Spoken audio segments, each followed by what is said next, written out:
Hello everyone. So in this video today we are going to study in detail about the continuous charge distribution. In our previous video we had studied that although nature of charge is discrete, but still we neglect this discrete nature when we are dealing with the macroscopic charges. जब हम macroscopic charges के साथ deal कर रहे होते हैं तो Aldous charge का नेचर डिस्क्रीट होता है, लेकिन हम उस डिस्क्रीट नेचर को नेग्लेक्ट कर देते हैं और हम कॉन्टिन्यूस चार्ज डिस्ट्रीब्यूशन कंसिडर करते हैं.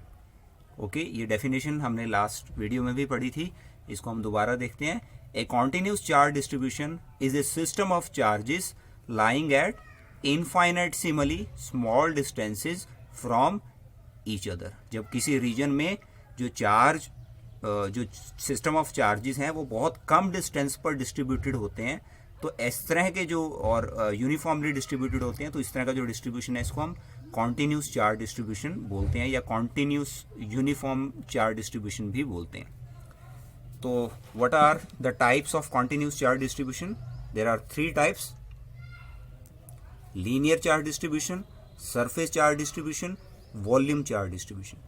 बिल्कुल सिंपल शब्दों में अगर हम इसको समझें तो लीनियर चार्ज डिस्ट्रीब्यूशन का मतलब क्या है कि जब जो चार्ज है वो किसी लाइन के ऊपर, मान लीजिए ये लाइन है, इस लाइन के ऊपर डिस्ट्रीब्यूटेड है, इसको हम बोले, मान लीजिए कोई लाइन है, इस लाइन के ऊपर चार्ज डिस्ट्रीब्यूटेड है. जैसे मान लीजिए एक कोई भी रीजन है, लीनियर कोई लेंथ है जिसके ऊपर चार्ज डिस्ट्रीब्यूटेड है, तो उसको हम लीनियर चार्ज डिस्ट्रीब्यूशन बोलेंगे. मान लीजिए चार्ज जो है वो किसी सरफेस एरिया के ऊपर डिस्ट्रीब्यूटेड है तो उसको हम बोलेंगे सरफेस चार्ज डिस्ट्रीब्यूशन. और अगर मान लीजिए चार्ज किसी वॉल्यूम में डिस्ट्रीब्यूटेड है तो उसको हम बोलेंगे वॉल्यूम चार्ज डिस्ट्रीब्यूशन. ओके, सो लीनियर चार्ज डिस्ट्रीब्यूशन क्या होता है? देखिए, इन this case the charge is distributed along length of a conductor, और इसके कॉरस्पॉन्डिंग एक टर्म हम डिफाइन करते हैं जिसको हम बोलते हैं लीनियर चार्ज डेंसिटी. ये क्या होता है? देखिए, मान लीजिए कोई हमारी लाइन है, जैसे अभी हम बात कर रहे थे, ये एक मान लीजिए लाइन है जिसके ऊपर हमारा जो चार्ज है वो यूनिफॉर्मली डिस्ट्रीब्यूटेड है, कॉन्टिन्यूसली डिस्ट्रीब्यूटेड है. तो मान लीजिए हमने इसका एक छोटा पार्ट लिया dl लेंथ का, और इस dl लेंथ के ऊपर dq चार्ज डिस्ट्रीब्यूटेड है. तो हमने इसकी लीनियर चार्ज डेंसिटी देखनी है, तो हमने कैसे देखी? dl लेंथ के ऊपर dq चार्ज डिस्ट्रीब्यूटेड है, तो यहाँ से एक लीनियर चार्ज डेंसिटी क्या होती है? Charge distributed per unit length, वो हमने निकाल दी. dl लेंथ के ऊपर dq चार्ज डिस्ट्रीब्यूटेड था, तो यहाँ से लैम्बडा जो लीनियर चार्ज डेंसिटी है वो क्या आ गई? dq by dl. और इसकी एसआई यूनिट बिल्कुल क्लियर है, क्या बनेगी? ऊपर कूलम, नीचे मीटर. तो क्या बन गई एसआई यूनिट? कूलम पर मीटर. देखिए, उसके बाद हम नेक्स्ट देख रहे हैं surface charge distribution. In this case charge is distributed over the surface of a conductor. देखिए, ये हमारा एक सरफेस है, हमने क्या किया, एक इसका छोटा सा पार्ट ले लिया जिसका सरफेस एरिया कितना है? ds, और उसके ऊपर चार्ज कितना डिस्ट्रीब्यूटेड है? dq. तो अब हम सरफेस चार्ज डेंसिटी कैसे डिफाइन करेंगे? Charge distributed per unit surface area. Okay, तो dq अगर चार्ज ds सरफेस एरिया पर डिस्ट्रीब्यूटेड है तो ये क्या, इसकी सरफेस चार्ज डेंसिटी सिग्मा से लिखते हैं हम इसको, ये लेटर सिग्मा है, क्या वैल्यू हो जाएगी इसकी? dq by ds. और यूनिट क्या हो जाएगी इसकी? ऊपर चार्ज है तो कूलम, नीचे सरफेस एरिया है तो मीटर स्क्वायर. ऐसा यूनिट किसकी है? ये सरफेस चार्ज डेंसिटी की. तो ये क्या है? ऐसा यूनिट सरफेस चार्ज डेंसिटी की, कूलम पर metre square. Similarly volume charge distribution क्या होता है? अगर जो चार्ज है वो किसी कंडक्टर के वॉल्यूम में, मतलब 3 डायमेंशनल जो रीजन है उसके अंदर यूनिफॉर्मली डिस्ट्रीब्यूटेड होता है, तो इस तरह के डिस्ट्रीब्यूशन को हम बोलते हैं वॉल्यूम चार्ज डिस्ट्रीब्यूशन. अब जैसे हमने पहले लैम्बडा और सिग्मा डिफाइन किया था, मतलब लीनियर चार्ज डेंसिटी और सरफेस चार्ज डेंसिटी डिफाइन की थी, ऐसे ही इस केस में हम डिफाइन करेंगे volume charge density. Volume charge density को हम रो से लिखते हैं, ये वॉल्यूम है किसी कंडक्टर का, उसका हमने एक छोटा सा पार्ट ले लिया जिसका वॉल्यूम कितना है dv, और उसके अंदर चार्ज कितना डिस्ट्रीब्यूटेड है dq। तो वॉल्यूम चार्ज डेंसिटी क्या हो जाएगी, rho equal to dq by dv। Charge, इसकी डेफिनेशन अगर लिखना चाहें तो क्या होगी, charge distributed per unit volume dq by dv।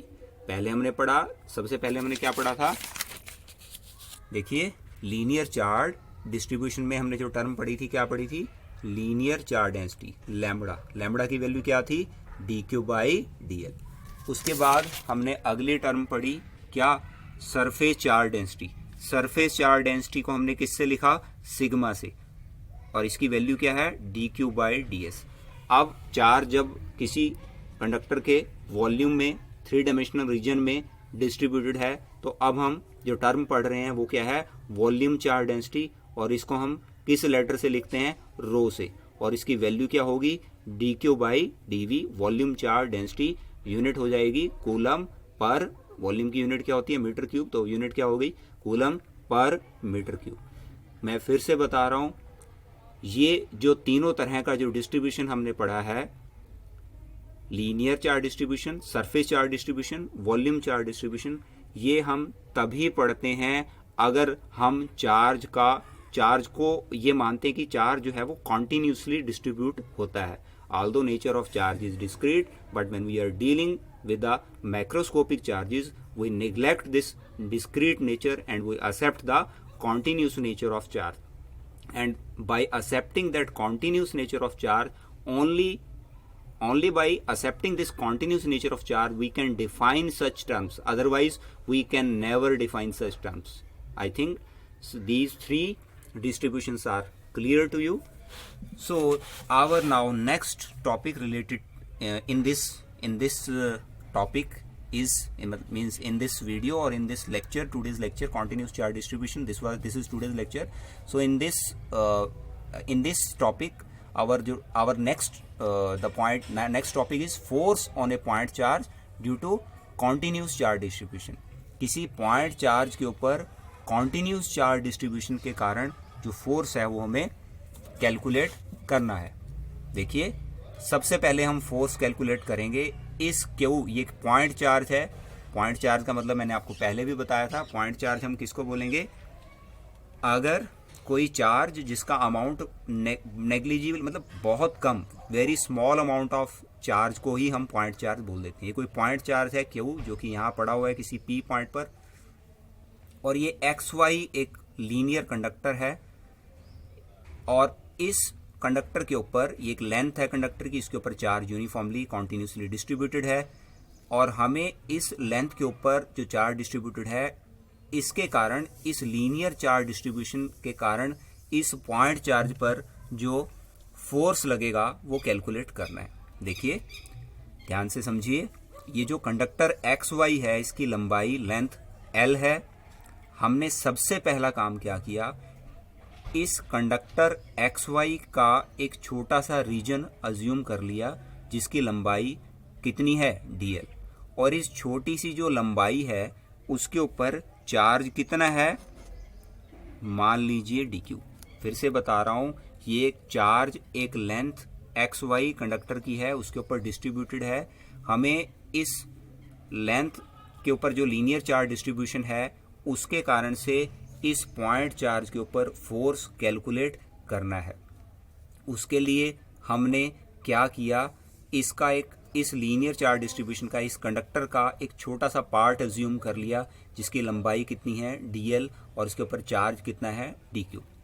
अब इस dl लेंथ का ये जो चार्ज है dq, इसके कारण इस चार्ज q पर मान लीजिए फोर्स लग रहा है df, और उसकी डायरेक्शन इधर ही होगी, क्योंकि ऐसा हम मान रहे हैं कि ये भी पॉजिटिव है, यहाँ भी जो चार्ज है इस लीनियर, ये जो लेंथ के ऊपर जो चार्ज है ये भी पॉजिटिव है, और ये जो पॉइंट चार्ज है ये भी पॉजिटिव है, तो फोर्स रिपल्सिव होगा, तो इसलिए df वेक्टर की डायरेक्शन इधर होगी।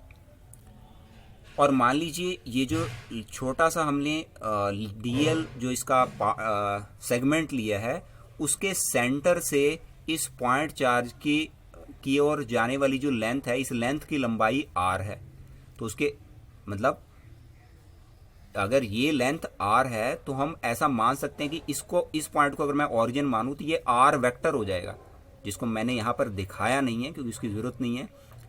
फिर से बता रहा हूँ, ये जो dl लेंथ है, इसके सेंटर से इस q चार्ज की ओर जाने वाली जो लेंथ है, जो जो लाइन है, उसकी लंबाई, उसकी लेंथ r है, तो उसके कॉरस्पॉन्डिंग हम ऐसा यहाँ पर लिख रहे हैं कि ये r वेक्टर है। r वेक्टर एक ऐसा वेक्टर है जिसका ओरिजिन तो इस लाइन, ये जो छोटा सा लाइन सेगमेंट है, इसके सेंटर पे है, और उसका जो फाइनल पॉइंट है वो इस q चार्ज पे है। जब ये r वेक्टर इधर है तो इसके कॉरस्पॉन्डिंग जो यूनिट वेक्टर होगा r कैप, ऑब्वियसली वो भी इधर होगा। ओके, तो आप देखिए, अब ये जो छोटा सा सेगमेंट है ऑफ लेंथ dl, इसके ऊपर जो चार्ज dq है उसकी वैल्यू ये हो जाएगी लैम्बडा इंटू dl, क्योंकि लैम्बडा क्या था, ऑलरेडी हम इसके ऊपर बात कर चुके हैं, it was the linear charge density. Linear charge density का मतलब क्या है, charge distributed per unit length. Unit length के ऊपर जो चार्ज डिस्ट्रीब्यूटेड है वो कितना है, dl, लैम्बडा, मतलब यूनिट लेंथ के ऊपर अगर चार्ज लैम्बडा है, यूनिट लेंथ के ऊपर अगर चार्ज लैम्बडा है तो ऑब्वियसली इस dl लेंथ के ऊपर चार्ज कितना हो जाएगा, lambda into dl। Unit length के ऊपर अगर चार्ज लैम्बडा है तो dl लेंथ पर कितना हो जाएगा, लैम्बडा इंटू dl, मतलब इस dq की वैल्यू कितनी आ जाएगी, लैम्बडा इंटू dl। अब df फोर्स हम देखते हैं जो कि इस पॉइंट चार्ज पर लग रहा है इस छोटे से एलिमेंट के कारण। ध्यान रखिए, अभी जो df फोर्स हम कैलकुलेट कर रहे हैं वो इस छोटे से चार्ज एलिमेंट के कारण कर रहे हैं। इस छोटे से चार्ज एलिमेंट के कारण जो small amount of force df कितना होगा, वो क्या हो जाएगा, k q dq by r square. Very simple, q is the point charge, dq is the charge on the small element, small segment of the line conductor, and r is the distance between the two charge distributions, point charge and charge distribution। और dq की value हमने क्या रख दी, lambda into dl। तो क्या value बन गई df की, k q lambda dl by r square. इसको इक्वेशन 1 रखा और ये इक्वेशन 2। ओके, अब इसी चीज को हम वेक्टर फॉर्म में लिख देते हैं। देखिए, हमने कुछ नहीं किया, जब हमें वेक्टर फॉर्म में इसी वैल्यू को, इस df जो स्मॉल अमाउंट ऑफ फोर्स है, इसको वेक्टर फॉर्म में लिखना है, तो हमने बाकी सारा तो ऐसे कैसे रखा, बस यहाँ पर हमने r कैप और लगा दिया, यहाँ पर r कैप लगा दिया। ओके, और dq की वैल्यू वही लैम्बडा dl रख दी, इसको इक्वेशन 3 कह दिया। देखिए, अब आगे देखिए कि यहाँ तक जो हमने कैलकुलेट किया है वो क्या कैलकुलेट किया है, इस Q चार्ज के ऊपर जो इस छोटे से करंट एलिमेंट के कारण, चार्ज एलिमेंट के कारण जो फोर्स लग रहा है वो निकाला है df। लेकिन हमें इस पॉइंट चार्ज के ऊपर इस छोटे से कंडक्टर के कारण, इस छोटी सी लेंथ के कारण जो फोर्स है वो नहीं निकालना, हमें पूरे कंडक्टर के ऊपर जो चार्ज डिस्ट्रीब्यूटेड है उसके कारण इस पॉइंट चार्ज पर कितना फोर्स लग रहा है वो एक्चुअल में कैलकुलेट करना है। तो उसके लिए हम कुछ नहीं करेंगे, जो एक्सप्रेशन हमने अभी किया है इसको सिंपली इंटीग्रेट कर देंगे, और इंटीग्रेट करके हम यहाँ पर L लिख देंगे। देखिए, कुछ भी डिफरेंस नहीं है, ये सारे के सारा जो एक्सप्रेशन है, ये सारा का सारा जो एक्सप्रेशन है, इसको हमने यहाँ पर ऐसे कैसा रख दिया, कुछ भी डिफरेंस नहीं डाला। यहाँ पर हमने केवल इंटीग्रेशन का साइन डाला, नीचे L लिखा, इसको लाइन इंटीग्रल बोलते हैं, और यहाँ df वेक्टर की जगह हमने f वेक्टर रख दिया। ये जो इक्वेशन 4 हमें मिली, ये क्या रिप्रेजेंट कर रही है, it is representing the force experienced by this charge, point charge Q due to whole charge element of length L। okay,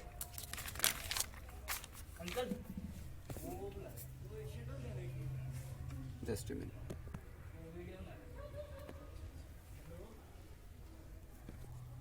okay, so next, okay, next we are going to calculate the force on this same charge, point charge Q, due to this charge distributed on this whole surface area. Okay, देखिए ये हमारा एक surface area है S, और हमने इसका एक छोटा पार्ट ले लिया जिसका सरफेस एरिया कितना है ds, और उसके ऊपर चार्ज डिस्ट्रीब्यूटेड कितना है dq. अब देखिए यहाँ पर इस पॉइंट चार्ज के ऊपर इस छोटे से सरफेस एरिया के कारण जो फोर्स लग रहा है वो dF वेक्टर है, जैसे हम पहले ही कर चुके हैं, कोई डिफरेंस नहीं है, बिल्कुल सिमिलर है. तो ये जो small amount of dF force है वो क्या हो जाएगा, k q dq by r square, और यहाँ पर यूनिट वेक्टर लगा दिया आर कैप, क्योंकि हम वेक्टर फॉर्म में ट्रीट कर रहे हैं. ओके, अब हम इस dq की जो वैल्यू है उसको क्या रख देंगे, सिग्मा इंटू ds. ओके, क्योंकि dq क्या है, इस छोटे से सरफेस एरिया के ऊपर जो चार्ज है वो dq है, तो dq की वैल्यू हमने क्या रख दी, सिग्मा इंटू ds, क्योंकि सिग्मा क्या है, सिग्मा क्या है, surface charge density. Surface charge density क्या होती है, charge distributed per unit surface area. Unit area के ऊपर जो चार्ज डिस्ट्रीब्यूटेड है वो कितना है, सिग्मा. तो इस ds सरफेस एरिया के ऊपर जो चार्ज होगा वो कितना हो जाएगा, सिग्मा इंटू ds. तो dk की वैल्यू क्या आ गई, सिग्मा इंटू ds.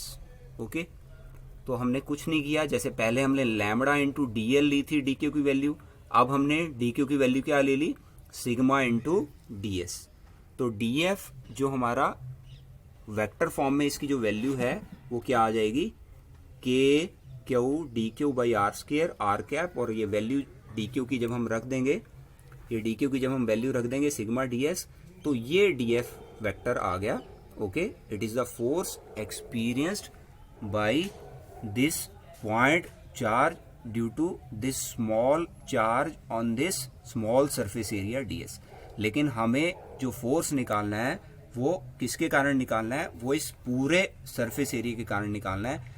जैसे पहले हमने पूरी लेंथ के कारण निकालना था, अब हमने पूरे सरफेस एरिया के कारण निकालना है. तो उसके लिए हम क्या करेंगे, हम इस एक्सप्रेशन को, ये जो एक्सप्रेशन हमने अभी किया इसको सिंपल इंटीग्रेट कर देंगे. और इंटीग्रेशन कौन सा लगाएंगे, सरफेस इंटीग्रेशन. ये जो साइन है ये सरफेस इंटीग्रल का होता है. यहाँ हमने सरफेस इंटीग्रल का साइन डाला और नीचे s डाला, और यहाँ df की जगह f डाला. This is the force exerted on charge q by whole conductor of surface area s. Okay, so now we are going to calculate the third part. We are proceeding. Third part is the force on this charge q due to charge distributed on this whole conductor of volume v. ये पूरा conductor 3 dimensional form में यहाँ पर दिखाया गया है, जिसका volume कितना है v. इस वॉल्यूम चार्ज डिस्ट्रीब्यूशन के कारण इस पॉइंट चार्ज के ऊपर जो फोर्स है वो हमने निकालना है. उसके लिए हमने क्या किया, एक छोटा सा हमने इसका छोटा सा इसका पार्ट अज्यूम कर लिया, और वो जो पार्ट है उसका वॉल्यूम कितना dv, और उसके ऊपर चार्ज कितना dq. तो ये जो dq चार्ज है ये इस q चार्ज के ऊपर जो स्मॉल अमाउंट ऑफ फोर्स लगाएगा उसकी वैल्यू कितनी होगी. देखिए जैसे हम पहले कर चुके हैं, कोई डिफरेंस नहीं है, k q dq by r square r cap इसलिए लगाया क्योंकि ये वेक्टर फॉर्म में था. अब dq की वैल्यू पहले हमने सबसे पहले क्या ली थी, लैम्बडा dl, फिर क्या ली, सिग्मा ds. अब क्या ले लेंगे, रो dv. dq की जो वैल्यू है वो क्या है, यहाँ पर हम जो पुटअप कर रहे हैं वो क्या है, रो इंटू dv. रो क्या है, volume charge density. Volume charge density का मतलब है यूनिट वॉल्यूम में चार्ज जो डिस्ट्रीब्यूटेड है. यूनिट वॉल्यूम में चार्ज है रो, तो dv वॉल्यूम में कितना होगा, रो dv. तो इसका मतलब इस स्मॉल वॉल्यूम, ये जो वॉल्यूम है हमारा dv, इसके अंदर जो चार्ज dq है उसकी वैल्यू क्या आ जाएगी, रो इंटू dv. ओके, ये वैल्यू इसके अंदर पुटअप करेंगे, तो पुटअप करके ये जो हमारा एफ वेक्टर जो आ जाएगा वो डी एफ का इंटीग्रेशन एफ हो जाएगा और इसकी वैल्यू क्या आ जाएगी k q rho d v r square r cap, और यहाँ हमने जो साइन लगाया है वो किसका लगाया है, वॉल्यूम इंटीग्रल का. Here this expression, this sign is the volume integral throughout the volume of the conductor. So these were the expressions for force on a point charge due to the three types of distribution: linear charge distribution, surface charge distribution, and volume charge distribution. Thank you.